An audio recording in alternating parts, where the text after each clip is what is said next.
I must go punch that baby. Despite being a lover of weird, avant-garde movies, for the longest time I was not a fan of controversial Greek director Yorgos Lanthimos. In 2017, I saw The Killing of a Sacred Deer in theaters and did not like it. A surgeon never kills a patient. An anesthesiologist can kill a patient, but a surgeon never can. Despite how objectively well-crafted it was, I posted a negative review at the time, not my best work, and didn't seek out any of his other films until almost 7 years later, when a seemingly endless flood of gushing reviews finally convinced me to watch Poor Things. I went into it with low expectations. After all, Sacred Deer had rave reviews too. And I found the first 30-ish minutes of Poor Things to be uncomfortable enough that I actually Googled, "Does Poor Things get better?" before deciding to finish it. But after my initial reticence, I found myself falling in love with Bella Baxter and the beautiful, ridiculous world of Poor Things. And then I thought, in for a penny, in for a pound, and decided to immediately watch all Lanthimos' other English-language films in rapid succession, including The Killing of a Sacred Deer. And despite my now tenuous grip on reality, I have to admit Yorgos Lanthimos is one of the most talented and creative directors currently working. While I didn't respond to or even like all of his films, I can't deny that each one of them is incredibly unique and beautifully constructed. His unusual sense of humor, which puts each of his films under the umbrella of dark comedy despite their variety of subgenres, has also grown on me. The captured loners were lying on the wet ground. Thank God they wear those waterproof ponchos, he thought. The dialogue, often characterized by flat, deadpan delivery of absolutely bonkers lines, Your son told me that you've got lots of hair under your arms, 3 times more than I do. creates an unnerving and comical mismatch between the reactions of the characters and the reactions of us, the audience, to what's being said. I was playing golf and I'm quite tired. The last thing I need is some woman dying slowly and loudly. He's a master of creating the impression that his characters inhabit a world like ours. I think I'm gonna get it painted and buy a new couch. Look at you all hunched over like that. But not. So let's take a look at the beautiful and grotesque world of Yorgos Lanthimos, starting with The Lobster, his first English language film. Content warning for just a whole lot of stuff. So much stuff. If you're particularly sensitive to any individual trigger, I would say it's a good idea to look up plot summaries of these movies before watching them or watching this video. Spoilers for The Lobster, The Killing of a Sacred Deer, The Favorite, and of course, Poor Things. The Lobster is a 2015 romantic comedy that takes place in an alternate version of our world where being in a couple is compulsory. Marriage certificate expired 2 months ago. My husband's away on a business trip. Yeah, okay. Singles are sent to a hotel where they have 45 days to fall in love or be turned into an animal of their choice. Guests are required to select a gender preference when they check in. Sexual preference? Is there a bisexual option available? No, sir, this option is no longer available. As they've discontinued the bisexual option due to... Several operational problems. Okay, that made me laugh out loud and also feel personally attacked. All of these movies have lines that run the gamut from haha funny Encounter any problems you cannot resolve yourselves, you will be assigned children. That usually helps. to oh my god, that's so horrible, the only reaction I have is stunned laughter funny. There's blood and biscuits everywhere. I hope she dies right away. On second thoughts, I hope she suffers quite a bit before she dies. The titular lobster is the animal chosen by David, our protagonist played by Colin Farrell, who you may recognize from The Banshees of Inisherin. Have you thought of what animal you'd like to be if you end up alone? Yes, a lobster. I must congratulate you. The first thing most people think of is a dog, which is why the world is full of dogs. After his wife leaves him and he's sent to the hotel. I'm really sorry. Do you wear glasses or contact lenses?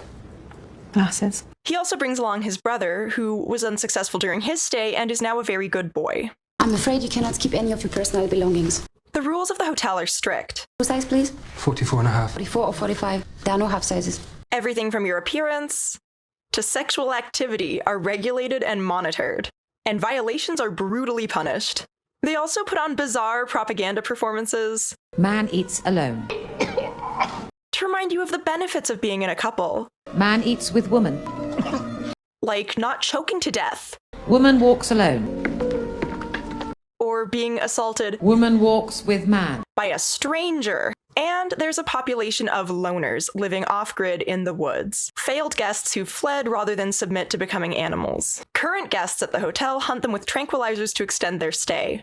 We follow David and some others as they seek partners based on arbitrary characteristics that make them well-suited. For example, one man has a limp, Thankfully, I didn't lose my leg, I just have this limp, which is also my defining characteristic. and so tries to find a woman that also limps. I think I saw a woman with a limp. It's just a sprained ankle. She'll be walking normally again in a few days. That's a shame. When there aren't any, he fakes chronic nosebleeds to manufacture a romance with a woman who gets nosebleeds instead. I think your nose is bleeding. Really? Oh no. This happens to me all the time. David struggles to find a match, and in his last week he gets increasingly desperate. So he turns to one of his only remaining prospects, a literal psychopath. He then looked behind him and saw a woman, who he would later find out was absolutely heartless. Who keeps testing him for empathy. As he pretends to have none. You think we are a match? Yes, I think so too. Which does result in some weird and comical moments. Give the nice man a kiss. He's a friend of mine. The last thing I want right now is a kiss from a silly little girl. And also sheer horror. Despite his best efforts, it doesn't work out with the psychopath. I'm not going to give you the details because it's upsetting and extremely graphic, but David ends up fleeing to the woods to become a loner. Among the loners, David meets a woman played by Rachel Weisz. They're both nearsighted. I didn't know you were short-sighted. I'm short-sighted too.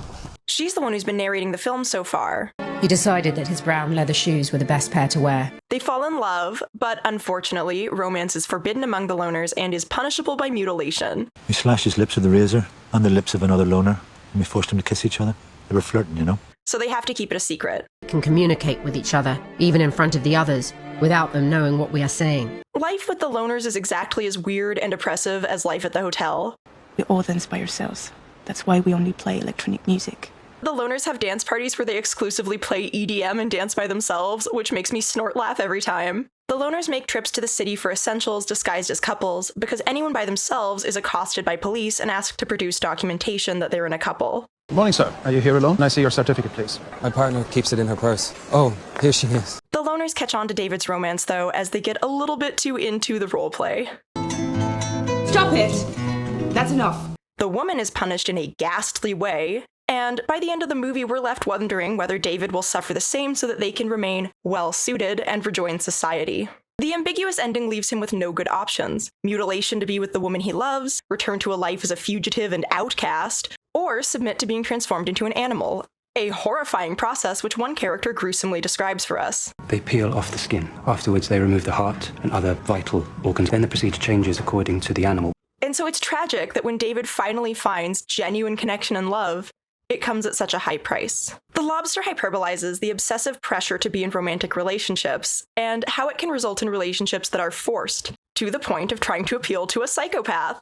Other hideous details, like how Nosebleed Guy got his limp from a wolf attack he sustained as a teen visiting his mother at the zoo. One day I decided to enter the enclosure. I really missed her and I wanted a hug. All the wolves charged at once and attacked me. Or how one woman fails at the hotel and then has to decide how to spend her final evening before being turned into a pony. I'd like to watch the film Stand By Me, alone. Excellent choice. Lovely film. Add to the horror and the stakes. Rachel Weisz's narration adds another layer of absurdity by often focusing on the blandest possible details, like the wardrobe the guests are given at the hotel. Inside the wardrobe were 4 identical grey trousers. Or how pleased David is when he comes up with an excuse to avoid walking his dog brother with the desperate defenestrating lady. The dog's not allowed out of the room, I'm afraid. There are some excuses that no one can argue with, he thought. The Lobster shows us that when romantic relationships are enforced with violence by the state, they become hollow, because people will do anything to avoid being turned into an animal, including resort to acts of deception, creating relationships and entire families based on lies and desperation, since couples are assigned children, which is a whole nother can of worms that's barely addressed. The way this society completely devalues people who aren't in a couple, to the extent that they're literally dehumanized, ultimately robs romantic love of its humanity. This is demonstrated in a scene where a loner breaks into the hotel and threatens the male proprietor until he shoots his wife, played by the incomparable Olivia Colman. Though the gun turns out to be empty, proving the fundamental selfishness underlying these relationships. With the loners, we're also shown the detriment of the opposite extreme of banning romantic relationships, which also results in nightmarish body horror and misery. No matter what choice you make, there's no way to live that's free of absurd expectations with unnecessarily high stakes. We also never learn why this society views couplehood as so essential, because the reason doesn't matter. Yorgos loves to withhold a why. The Lobster is visceral and weird in a way that makes my skin crawl, but is also almost funny enough to make up for it. Although this film definitely isn't for everyone. But now I want to talk about what is still my least favorite Lanthimos movie, the 2017 film The Killing of a Sacred Deer. That I watched this movie a second time is a testament to how much I love you guys, or hate myself. Although I was even more impressed with how well made Sacred Deer is, and picked up on a lot of details I missed the first time, I still didn't like the story or the characters more on a second viewing. Bob, you promised me you'd get a haircut. I like his hair long. He has lovely hair. What about mine? We all have lovely hair. But I don't have to like a movie to know that it's good. Sacred Deer is a Greek revenge tragedy masquerading as a family drama. While it has some genuinely funny moments, the actual story is extremely bleak. Colin Farrell is at it again as Stephen Murphy, an alcoholic surgeon who operated drunk and killed a patient. Had you been drinking when you operated on his father? Only a little. That had nothing to do with the outcome. Which he still hasn't taken any sort of accountability for. He tries to assuage his guilt by spending time with the teen son of the man he killed. I got you a present. Thank you very much. What is it? Martin, played by Barry Keoghan, who you may recognize from Saltburn and The Banshees of Inisherin. Always playing a weird little lad, this guy. Look, I've told you, best not to come to the hospital without calling me first. Martin is peculiar. I just want to thank you again, and to show you my new strap I got for my watch. But seems to enjoy spending time with Stephen. Stephen brings him by to meet the family. Bought you some little gifts. That's very kind of you. His daughter Kim, played by Raffi Cassidy, is instantly infatuated with him. You've got a great body. His son Rob, played by Sonny Soljic, seems to find him interesting. Can you show me the hair under your arms? Sure. Why? And his wife Anna, played by Nicole Kidman, calls him charming. What a charming boy. But things get unsettling as Stephen tries to set some boundaries with Martin. I've been waiting for over half an hour. Are you at the hospital? There are so many awkward scenes that are almost funny, but excruciating to watch in this film. Like Kim serenading Martin. They don't know what they heard. Or Martin asking Stephen to see his body hair. I probably do have a little more hair than you do because I'm older than you. Can you show me, please? Can you take off your shirt? There's also this whole exchange about lemonade. I'd like to meet your mother. We can have a lemonade contest. She'd like that. And then Martin tries to set Stephen up with his mom. My mom's gonna be upset. Can I tell you a secret? I think she likes you. She's got a great body. But other than a sense of unease created by the creaking, ominous score, Most important thing in life is have good friends. Not lots of friends. and staccato delivery of the dialogue, I'm worried because it's hereditary. You're too young to be worried. That's what you said about my father. Martin seems harmless. Until one day, Bob struggles to walk. I can't stand up. Martin visits the family at the hospital and takes Stephen aside to warn him It's exactly what you think. Just like you killed a member of my family, now you gotta kill a member of your family to balance things out. that his family will sicken one by one and die unless he kills one of them as justice for Martin's father. I can't tell you who to kill, of course. If you don't do it, they will all get sick and die. And of course, this is a Yorgos Lanthimos movie. We do not get the how. Martin can just do this for reasons unknown. But things escalate as Kim gets sick too. Stephen frantically tries to regain control, going as far as to kidnap Martin. But Martin won't, or maybe can't, stop it. The story culminates with the family tied up in the living room while Stephen runs around in circles, randomly shooting until he hits someone.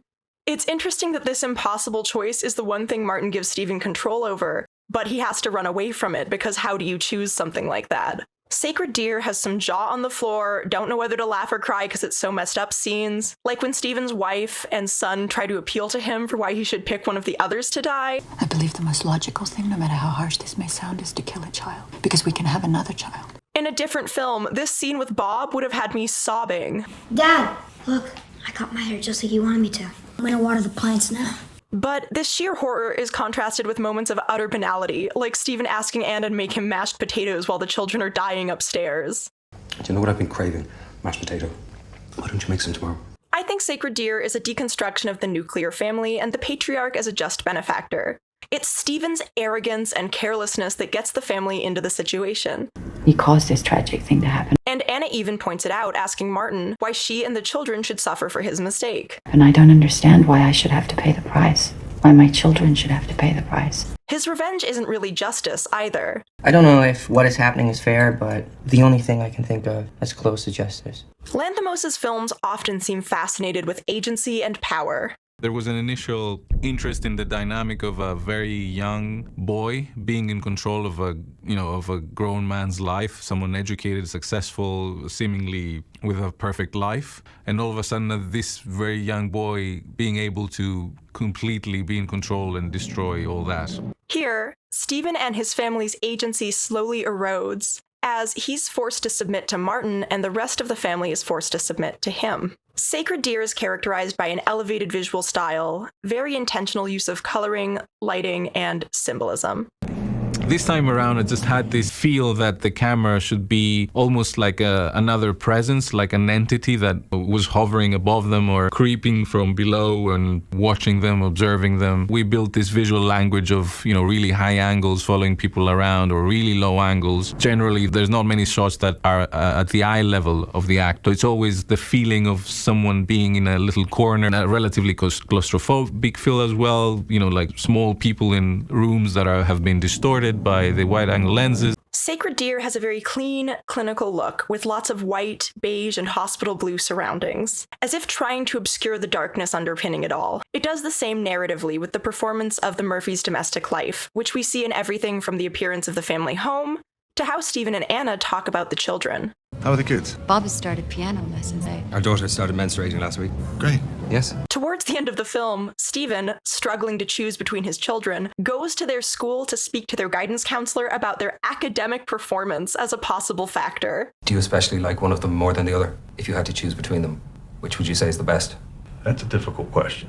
His decision-making process feels so clinical and devoid of any affection for either of his children that the one scene where we actually do get any real emotion from him has very little impact. Sacred Deer contrasts the public performance of domesticity with the emptiness and grotesque horrors unfolding behind the scenes. The film is loosely inspired by Iphigenia in Aulis by Euripides, in which King Agamemnon sacrifices his daughter Iphigenia after offending Artemis dooms his quest to defeat the Trojans. Though there's an addition to the text that claims it was a sacred deer on the altar instead. Whether that's the true ending is disputed. There were similarities with Iphigenia in Aulis, since we never set out to adapt the tragedy or anything like that, but we just thought that it was interesting to reference it in the film and create this playful dialogue with the tragedy. She wrote a brilliant essay on the tragedy of Iphigenia. So that we can have this sense of, something similar that has been explored in ancient times. It's still something very strong and something that still kind of requires answers, but we don't necessarily have.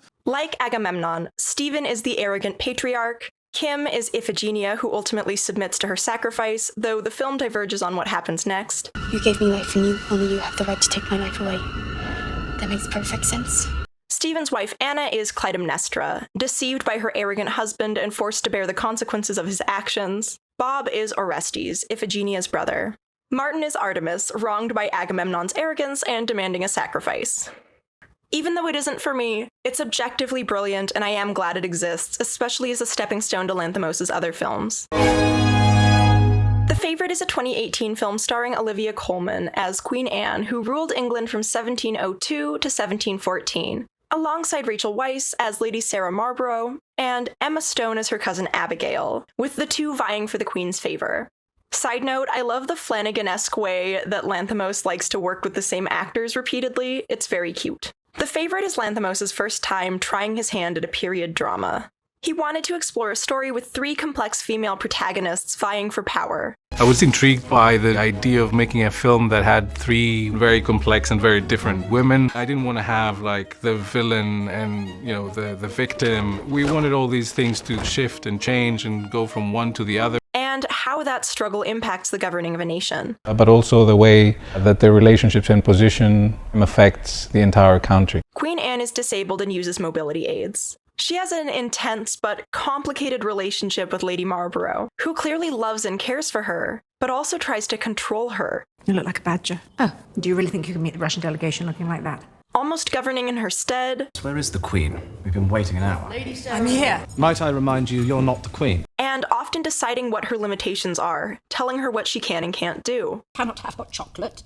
Your stomach. The sugar inflames it. Enter Abigail, who comes to the palace seeking employment. Sarah doesn't do her any favors, so she starts out as a low-ranking scullery maid, enduring the unpleasant aspects of peasant life. While cleaning the floors, she gets burned with lye. Lie's dangerous.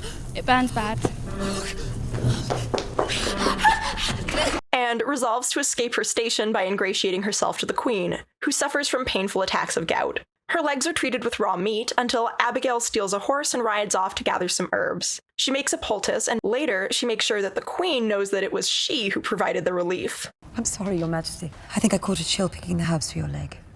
That was you. Sarah takes Abigail into her service, presumably in an enemies closer move. The Queen is soothed somewhat, so I thank you. You will get me some more of those herbs, and not overstep again. As Abigail cozies up to the queen, Lord Harley, a politician played by Nicholas Hoult who's always attempting to sway her on war and economic policy, asks Abigail to spy for him. We cannot have too many friends in court. I need a friend, Abigail. One with cute ears and wide eyes. She plays coy. I will not betray my mistress's trust. And even tells Sarah about it. Mr. Harley came to me and asked me to betray your confidence about what goes on between you and the Queen. But then begins selectively feeding information to Harley. The Queen is going to announce the doubling of the landholders' tax to Parliament. Do you jest? What ensues is the most delicious power play as Abigail seduces the queen and drives a wedge between her and Lady Marlborough.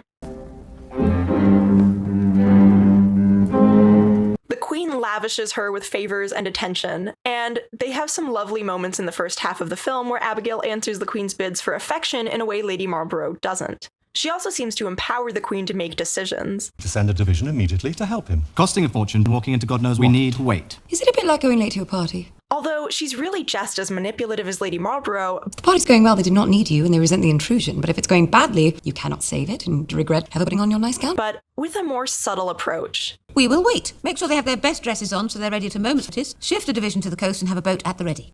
An interesting crystallization of how they each relate to the queen is her rabbits. How many are there? 17. I lost some 17 children. Which she keeps as a reminder of the many children she's lost. She asks Sarah to say hello to them. Sarah, you must say hello to the little ones. But she declines, saying, No. It is macabre. And, I love you, but that I will not do. If you love me, love has limits. It should not. Whereas Abigail is happy to interact with them and ask about them. It's Hildebrand's day today. Which one is he? That one there. Shy but stubborn. Another example is dancing. Sarah dances in front of the queen at a ball, but doesn't include her, assuming she can't. But Abigail adapts dancing to her mobility aids so they can dance together. Perhaps we should dance. You mock me. No, I just believe you can. That it would be cheering. Lady Marlborough becomes enraged when she discovers Abigail in bed with the queen. I think you are a pretty little liar that I have misjudged. And dismisses her from her service. Go back to Mrs. Meg and tell her to find you a position in the scullery, and if she asks why, tell her because I am a disloyal little bitch. But the queen takes her into hers instead. She's my servant. She's not dismissed. I've made her my maid of the bedchamber. At first, it seems that Abigail has won. Did you not hear what I said? Yes, you regard her as a liar and a thief. I do not, obviously. But the queen uses her to play games with Sarah, who realizes she's been taking Anne for granted and starts wooing her again. Mr. Freeman. Mr. Morley. How handsome you are. And they make references and cute in-jokes about their shared history that Abigail isn't a part of. Remember when we were young, we were not allowed out in the snow. We opened all the windows in the ballroom. When your governess came in, we were making a snowman. There's this great moment where it's clear Abigail has miscalculated how effectively she's unseated Sarah, as the queen turns down her company in favor of Lady Marlborough. Shall I prepare your bed, Queen Anne? Or shall you and I adjourn to your apartments for some sherry? Oh, sherry sounds just the ticket. It's twisted and romantic, and I like it. You are enjoying all of this, aren't you? It's also just nice to see a romance with slightly older women like this portrayed. I think that's a rarity on screen. The Favourite has the same dry sense of humour and occasionally stilted delivery as Lanthimos' other films. This mud stinks. They shit in the streets around here. Political commentary, they call it. But with more emotion from the characters. And you are too sensitive. And you are too mean and uncaring some days. Some days I'm quite lovely, though. Let's think on them. Which makes the story easier to connect to, at least for me. They do horrible things, but still you can understand that. You feel for the queen. You understand why Abigail does what she does. I thought you were on our side. I'm on my side. Always. And you understand why Sarah behaves the way she does too. From Abigail's point of view, she's just trying to survive. From my point of view, she's stolen my position in court. It has been an honour and privilege. If you do not go, I will start kicking you and I will not stop. It also has an absurd streak, especially in its depiction of the upper class and monarchy generally. We see them doing ridiculous things like racing ducks and throwing fruit at each other. And the queen herself is often as ridiculous as she is regal. Look at me! Look at me! How dare you! Close your eyes! Their grotesque excess is juxtaposed with the grotesque poverty of their servants. The world of the upper class is all empty appearances, and the lower class suffers to maintain the appearances of the upper class. Abigail tries to get Lady Marlborough out of the way by poisoning her before she goes out writing.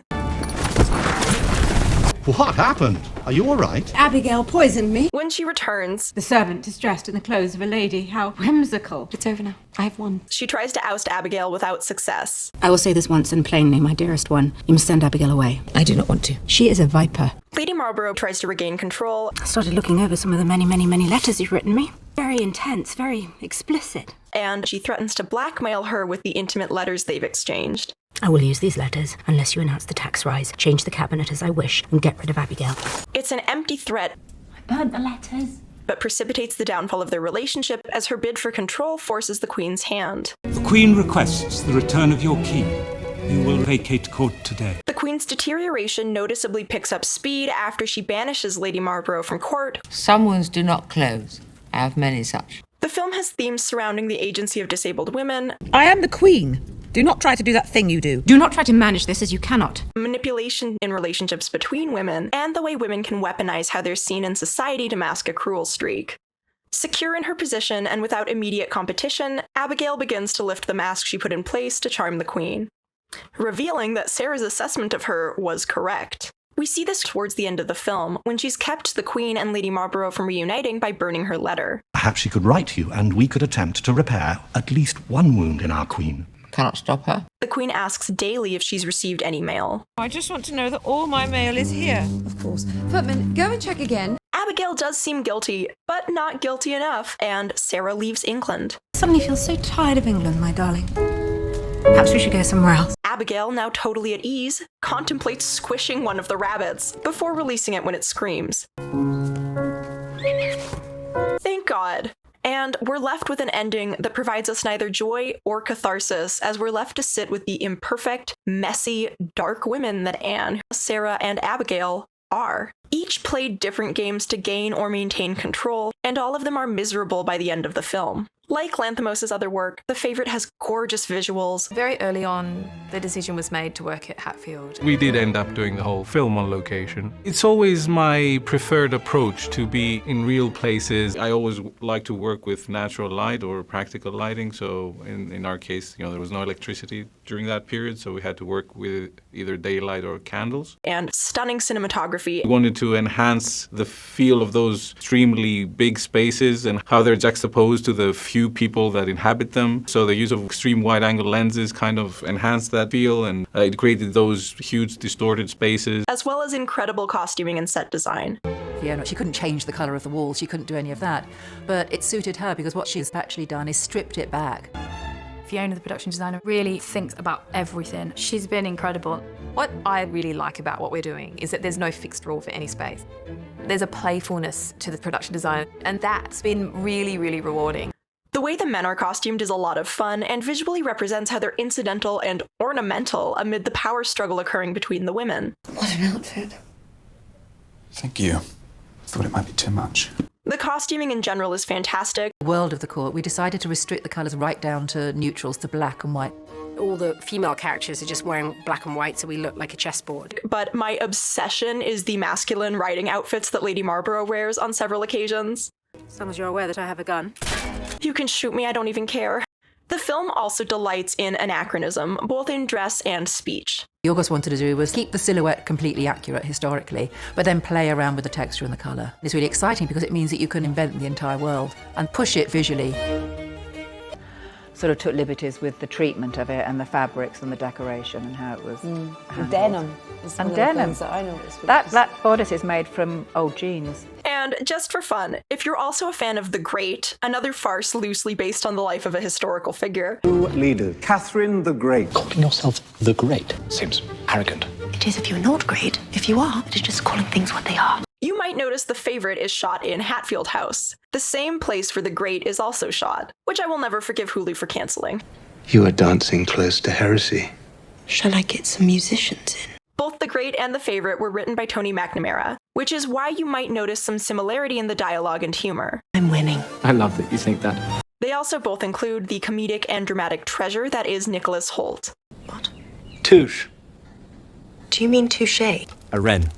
How cute. Who wears a wonderfully foppish wardrobe complete with silly wigs in both productions. I loved The Favorite and its brilliant examination of the empty theatrics of court life and the grotesque, scheming power struggles behind the scenes. The Favorite is the Lanthimos film that hurt me the most. They are not loyal. They would hurt us, our country, the Queen. And I'm sure I'll let it hurt me many subsequent times. I will start kicking you and I will not stop. And that brings us to Poor Things, Lanthimos' 2023 sci-fi comedy, also written by Tony McNamara. The conceit of Poor Things is truly bizarre, and part of why it's so controversial. It's a little Frankenstein, a little Pygmalion. She's an experiment. A dash of Beauty and the Beast, and a whole lot of weird. Emma Stone stars as Bella Baxter. Hello. An adult baby woman created by Dr. Godwin Baxter, an eccentric surgeon played by Willem Dafoe. What is the purpose of putting them back in, sir? My amusement. Basically, a young pregnant woman decided to end it all by diving off of a bridge, and the body was brought to Dr. Baxter. No pulse, but some electric current, so I could have kept her alive. Who, not wanting to override her choice by bringing her back, I knew nothing of the life she had abandoned, except she hated it so much that she had chosen not to be, and forever. decided to put the fetus's brain in her head and bring that back instead. Fate had brought me a dead body and a live infant. It was obvious. It was? And so we have Bella, a fully grown woman with the brain of a baby who is Progressing at an accelerated pace. It's based somewhat faithfully on the book of the same name by the late Scottish author Alistair Gray, although the film does deviate in some significant ways. It is interesting that this seems to be Yorgos' first actual adaptation of someone else's work rather than a film that he's mostly come up with himself. He actively sought out the rights from Alistair Gray. I had read his novel around 2009 and I immediately fell in love with it. So I reached out to him and I went and met him in Glasgow. He was a very wonderful, energetic man. He walked me around Glasgow and showed me a lot of the places that inspired him. And after like a brief meeting, he just gave me his blessing to make the film. And I can see why, because the humor in the book is very similar to his sense of humor. The first part of the film is in black and white, other than when the woman first jumps and Bella is brought back to life. We're introduced to Bella and Godwin, affectionately called God. Are you a religious man? I believe in God. Me or the deity? Through the eyes of his medical student, Max McCandles. He's an extraordinary surgeon. His research is groundbreaking. His father founded this place. Played by Rami Youssef. I need someone, an assistant on a project. I would love to. Dr. Baxter asks for help with an experiment that turns out to be monitoring Bella's development as her mind catches up to her body. Like Lanthimos' other films, Poor Things is, at its core, an exploration of agency and control. Has she ever been outside? No. I have created a perfectly entertaining and safe world for Bella. In this case, a woman claiming agency despite men's attempts to subdue her. No. Yes, out! Bella. I understand why Poor Things is accused of contributing to the born sexy yesterday trope, which is a female character with a naive, childlike mind in the body of a beautiful young woman who usually meets a man who teaches her about the world and, of course, love. On the surface, the root of the criticism is obvious. I have to pinch you to see if you're real. You're not pit. But the film goes on to explicitly deconstruct the trope, as Bella refuses to be controlled and breaks free of the grasping hands of the men who try to control her. I will leave at my leisure, but I am flattered by your desire to trap me. You are not the first. Whether they seem to be benign or not.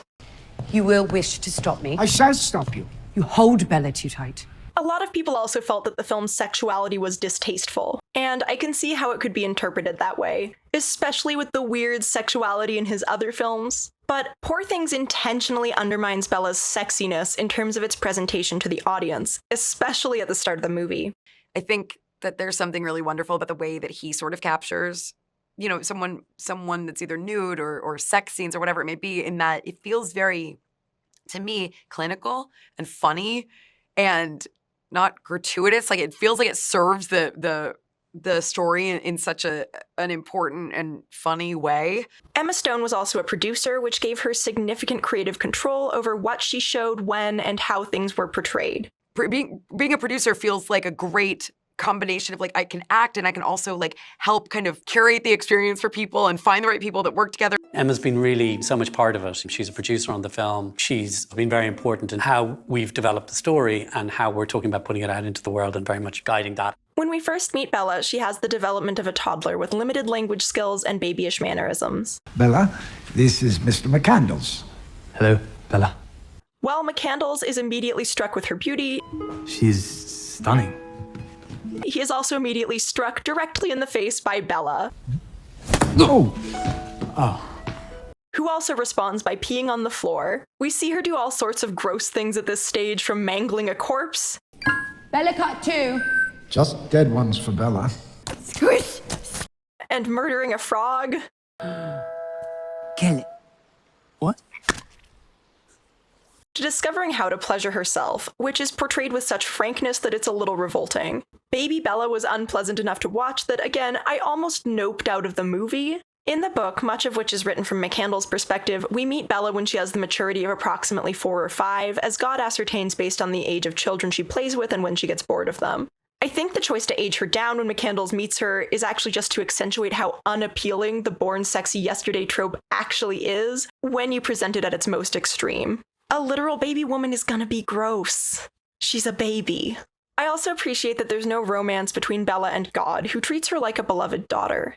In the book, McCandles claims God wanted to romance Bella but couldn't, but Bella writes an addendum correcting his many alleged factual errors. You, dear reader, have now 2 accounts to choose between, and there can be no doubt which is most probable. And claims the opposite. There was only one source of misery in those happy, happy days. God would not let me seduce him.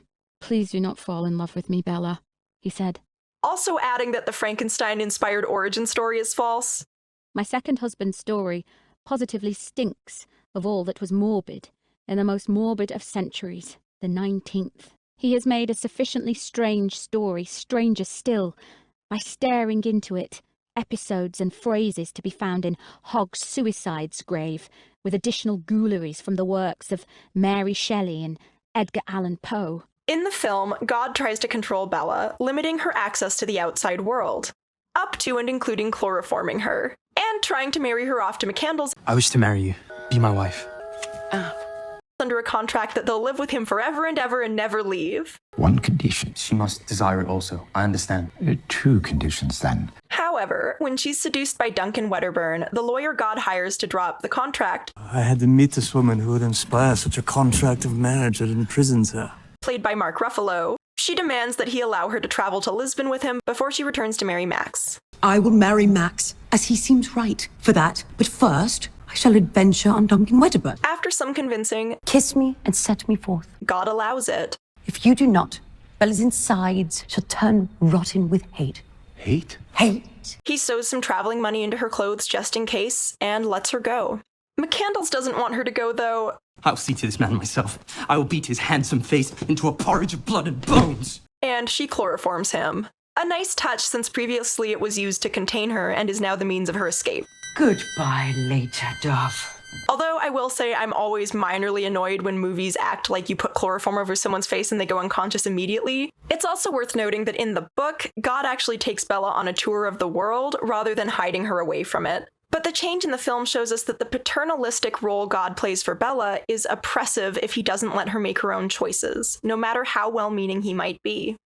The rest of the film is in color, like Dorothy entering the world of Oz. And what color! The incredible sets are a combo of huge sound stages, complemented by models and matte paintings.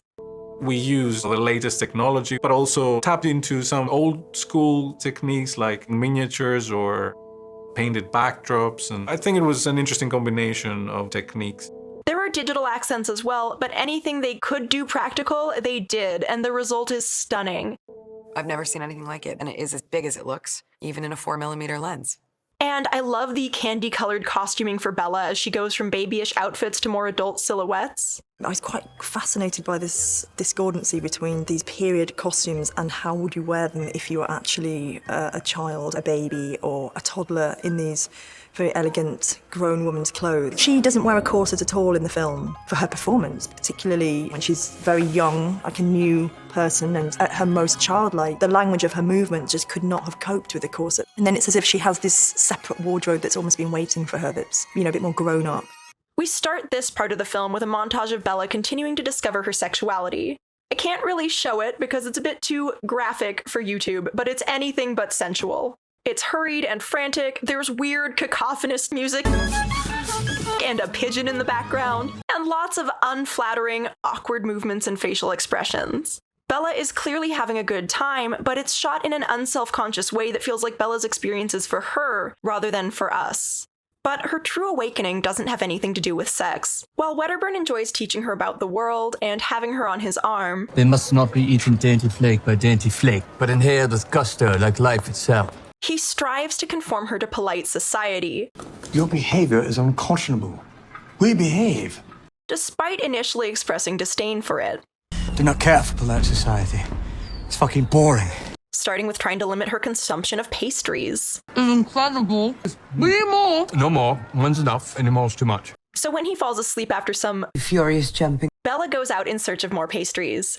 After she has her fill, she wanders the funky streets of this fantasy steampunk version of Lisbon and stumbles on a woman singing and playing music.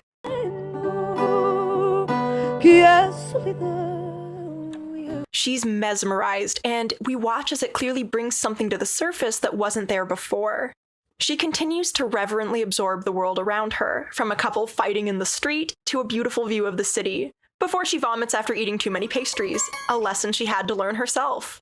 She returns to the hotel and a furious Wedderburn, who doesn't want her to go anywhere alone. Dangerous to go out without me. I have adventured it and found nothing but sugar and violence. It is most charming. Their relationship deteriorates as Bella gains independence and Duncan slowly goes mad, trying and failing to possess her. Confine yourself to the following three phrases. How marvelous, delighted, and how do they make the pastry so crisp? Leading to some great stuff like Bella's malicious compliance when he tries to control how she speaks at dinner. How old your dear father? I fear he will not see the year out. How marvelous. How do they get the pastry so crisp? Or this fantastic visual representation of this conflict when Bella begins dancing strangely to the music playing in the ballroom, and Duncan unsuccessfully attempts to rein her into a more socially acceptable dance. He gets violent when a man winks at her, and more so when a couple invites her out dancing. Going to dance in town, please join us. Despite clearly stating he's a Lothario with no interest in monogamy, Mrs. Prim said you were a wolf who sent 100 women on you. She undersells it. he becomes enraged when Bella has a dalliance with someone else. Did he lie with? No, we were against a wall. A response she finds baffling. You too may tongue play me. What a confusing person you are. A lady bumps into them and mistakes Bella for someone else. Victoria Blessington? I haven't seen you for years. But Bella has no recollection of that name. And you still have not, as I am Bella Baxter. In Bella's absence, God tries to replace her by making another baby woman, Felicity. Felicity. But there's no replacing Bella, and God's health begins to go downhill. Duncan tries to control Bella by tricking her onto a ship. In the book, it's actually Bella that tricks him to curb his insatiable gambling, but this change makes sense with Duncan's increasingly obsessive and desperate behavior. Unfortunately for him, she isn't pleased. You aim to trap Bella at sea. I suppose it's true you'll be easier to find. Fortunately for her, she makes two interesting new friends. Philosophy is a waste of time, Bella. Say more. To excite her with new ideas. No, Harry, you're right. It is integral. People and society can be improved. Which makes Wedderburn so frustrated that he tries to throw one of them, Martha, overboard. She's going over the side! Her reaction is iconic. Oh, marvelous. I never imagined being murdered. How dramatic. She laughs at him until the crew drags him away. I love a spunky old lady character. It literally will never not work for me. Wedderburn begs Bella to marry him. I meant to throw you aside. A few months and send you packing, but I could not. Say you'll marry me. But she says she's still engaged to McCandles. It is tricky, as I am engaged to Mr. Max McCandles. And he seems pretty unsuitable as husband material anyways. You chose me over him. For now. For fun. I'll throw you overboard. And his astonishment at this revelation is so funny. Marry me or kill me. Is that the proposal? Go to the casino. Bella's other new friend, Harry, is a bit of a nihilist. Do you want to see what the world is really like? I'll show you. And shows her the horrors of wealth inequality when the ship stops in Alexandria, which she responds to by giving all of Duncan's money away. I must give this money to the poor near the hotel. Duncan Duncan is furious. Where is my fucking money? I just told you, I gave it away. And Bella is understandably but comically upset about the state of the world. Who am I, lying in a feather bed while dead babies lie in a ditch? Harry later apologizes because he admits he showed her that to hurt her. You're trying to help me understand. No, couldn't bear to see such dumb, beautiful happiness in someone. But Bella thanks him, still ultimately optimistic that the world can be improved. I am not sorry. If I know the world, I can improve it. Poor Things is the most optimistic of Lanthimos' films, which might be why I enjoy it so much more than the others. Listen, stuff is bleak. I don't need all my movies to be bleak too. Watching this many hours of his films, it was really nice to get to Poor Things, which is just a little bit more of a happy film. It is a happy tale. Bella and Duncan are thrown off the ship in Marseille since they can't pay. I will get us a hotel. Do not worry. What's what? We have no money. They somehow get to Paris, and Bella sets about finding a way to earn some money. Duncan's rage is reasonable, but extremely funny given the circumstances. I have ruined us, as you pointed out. But I do believe my actions come from a good place. Shut the fuck up! She stumbles on a hotel in the red light district that offers her a gig. Enchanté. Hello. Lie with him, let him cock you a bit, and make some nice francs. She takes it as it offers her both an avenue to explore her curiosity. I've never been cocked by another man, and yet I've wondered on that, and I'm in need of funds. And get paid. It is, I believe, a confluence of circumstances I regard as almost fate-like. Duncan is furious when he finds out. You hoard yourself. What you are now going to explain to me is bad. It is the worst thing a woman can do. Even though she bought him an eclair. Rude. I'm a flawed, experimenting person, and I will need a husband with a more forgiving disposition. Our adventure is clearly over. She gives him the secret money she's had all along. I shall book you a passage back to London. You had money this whole time. God's money. And sends him on his way. For emergencies. It has been a fucking emergency for weeks now. Bella stays in Paris and continues working at the hotel. Madam Swiney, I have examined my situation. I need sex and money. I could take a lover who would keep me. Reasoning that serving clients will take up less of her time than putting up with another man like Wedderburn. It may require an awful lot of attention, or else it's 20 minutes at a time, and the rest of my day is free to study on the world. She uses her free time to continue educating herself and attend socialist meetings. And we must go to the meeting of socialists. With her new friend, Toinette. We also see some of her other escapades at the brothel. And the film doesn't shy away from the unpleasantness, although it is sanitized in terms of safety, etc. But it does offer some funny moments. Knock knock. Qu'est-ce que c'est? Fromage. Fromage qui? Cheese to meet you. And some WTF moments, like a dad bringing his kids along for sex ed. Yorgos, what? Wedderburn shows up again and reveals he never left Paris and has been stalking Bella. I've booked our birth home and I've told Mother to prepare our wedding bed. He's looking horribly aged and worse for wear. Did you fuck that guy with hooks her hand? You did, I know! Bella tells him to get lost. Go home, Duncan. Our time has ended. She's forced to return to London suddenly when McCandless sends her news that God's condition has deteriorated in her absence, sort of mirroring Anne's deterioration after Sarah leaves in The Favourite. You're ill. I am not. I am dying. A subtle difference, but one I take seriously as a physician. Upon her return, she confronts God about her origins. It is not all sunshine I bring. I also bring beady eyes and hard questions. And they come to an understanding. I am finding being alive fascinating, so I'll forgive you the act, but always hate the lies and trapping that followed. Understood. It's really sweet. God almost seems to serve as a sort of personification of both the ordinary and good and the grotesque, due to medical experiments that his father performed on him. My father took out my oxyntic and pyloric glands, so I must make my own gastric juices. Present in the book as well, but wildly hyperbolized in the film. Turns out, we need them ideally. His appearance is alarming, and even the way he eats is a bit horrifying. But Bella loves him and doesn't see him as ugly at all. My face. People scared of God. Laugh at God. God lovely. Which is also true in the book, where she specifically points out that women feel safe around Godwin Baxter. God was a big, sad-looking man, but so careful and alert, and unforcing in all his movements, that animals, small people, hurt and lonely people, all women, I repeat and emphasize it, all women at first sight felt safe and at peace with him. I do kind of like how it's sort of an inverted Frankenstein's monster story, where the hideous outcast is the doctor and the monster is a beautiful woman who learns to find her place in the world. So I am your creation. I read your cards and letters home and watched you fearlessly create Bella Baxter. Bella decides she still wants to marry Max after they talk, and he doesn't try to impose on her, or react with rage when he learns of her stint at the brothel. Merely jealous of the men's time with you, rather than any moral aspersion against you. It is your body, Bella Baxter. Although he thinks she undercharged. Yours to give freely. I generally charge 30 francs. Well, that seems low. It's charming, and despite a bumpy start, we love Max. Bella is about to get married with Godwin at her side. God, you are walking. 5 milligrams of heroin for pain, amphetamines for energy, and cocaine because I am partial to cocaine. When General Blessington, the husband of Bella's body, turns up and objects after Wedderburn tracked him down. Do you, Bella Baxter, take this man as your husband? Did we miss the part about anyone objecting to this? Bella decides to go with him to learn more about him and Victoria, her sort of parents. Servants and I have not been getting along. I fear an uprising. She discovers that he is a cruel and horrible man who brutalizes the servants.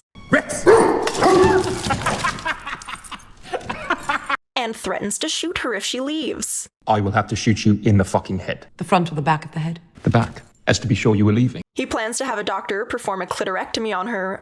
Do you want just clitoral hood? Or glands as well? The whole infernal packet. But Bella overhears and, not about to let that happen, confronts him. I will keep my new life, my lovely old clitoris, thank you. At some point, there's nothing left but to pull a gun. Shoots him in the foot.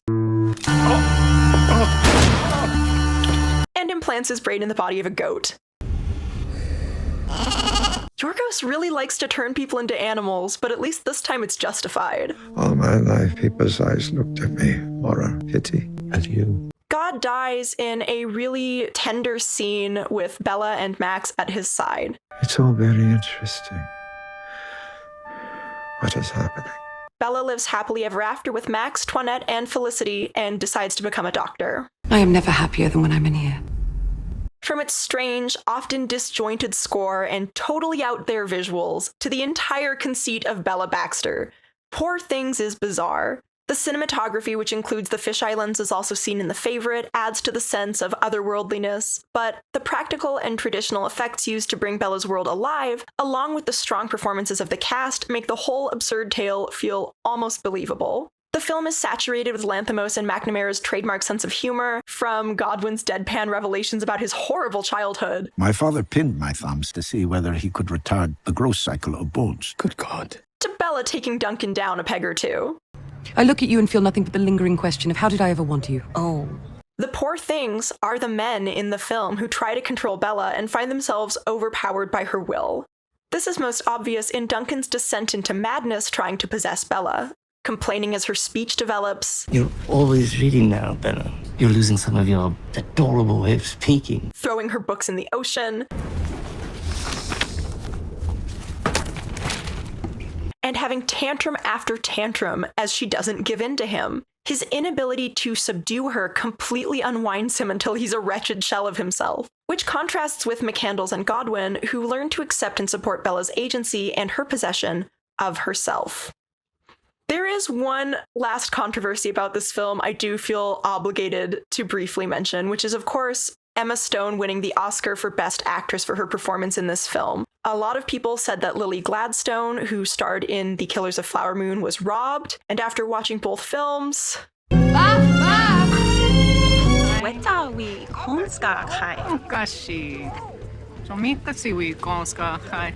She was robbed. Listen, as you can tell from this essay, I loved Poor Things, and I thought Emma Stone's performance was great. But if you look at these two performances side by side... It is a bad day for Bella Baxter. It's good for the crops, that's for sure. Just be still. Lily Gladstone gave me goosebumps. Chills. She absolutely should have won that Oscar. Like, I feel bad for Emma Stone because honestly, I think winning next to that has to feel pretty hollow. And again, Emma Stone's performance was great. She was really good. It's a great movie. It was outclassed by Flower Moon, and Lily Gladstone should have won. Like all of Yorgos Lanthimos' films, I understand why a lot of people didn't enjoy Poor Things. His movies all produce extreme moments of discomfort. They all have problematic elements, transgressive sexuality, and an uncanny eccentricity. We're all dance by ourselves. That's why we only play electronic music. But Yorgos has no interest in being palatable. Ever since I started making English language films, although of course I do have more means than when I used to make films in Greece, at the same time they come with a lot of more rules and restrictions. And I'm always struggling to find the way that they fit the film that I'm making at the time, and not just because there's a system that works in a particular way to adapt the creative part to the machine. And his characters thrive in worlds of extremes, in contrast and contradiction. I'm a flawed, experimenting person. His movies are meant to stick with you, and whether you like them or not, they will. He grounds the ridiculous in simple human struggles, resulting in a seamless blend of the real and surreal as his stories take shape. A deep thoughtfulness undercuts a lot of what makes his movies feel unapproachable at first blush. How Yorgos creates tone is the most brilliant and the most mysterious thing that he does.